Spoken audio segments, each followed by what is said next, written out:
les couleurs, de toutes les tailles. Depuis les années 50 jusqu'à nos jours, un vrai festival dans un décor qui n'attendait que ça. Des tracteurs au musée, mais des tracteurs tous opérationnels, même s'il faut parfois être patient. Il faut qu'il soit chaud et très rouge pour pouvoir le démarrer.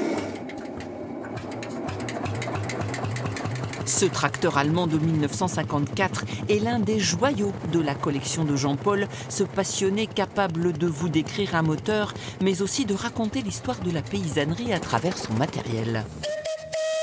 Exemple avec cette machine à vapeur entraînant la courroie d'une batteuse et qui n'a pas tout de suite été considérée comme un progrès. Le machinisme agricole faisait peur aux paysans, les gens travaillaient avec des bœufs ou avec des chevaux et du coup il y a beaucoup de gens qui pensaient que ça se manipulait de la même façon que les animaux. La non-maîtrise du matériel en fin de compte faisait que ça fait peur aux paysans, quoi. La peur surmontée, le commerce peut battre son plein et les marques françaises ne s'en sont pas privées.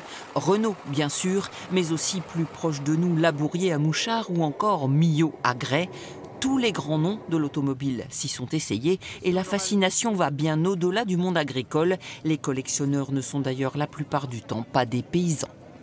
Aujourd'hui, c'est des petits-fils ou fils de paysans qui ont des souvenirs de leurs parents ou de leurs grands-parents et du coup veulent retracer l'histoire de leur famille à travers le matériel agricole qu'ils avaient dans leur ferme.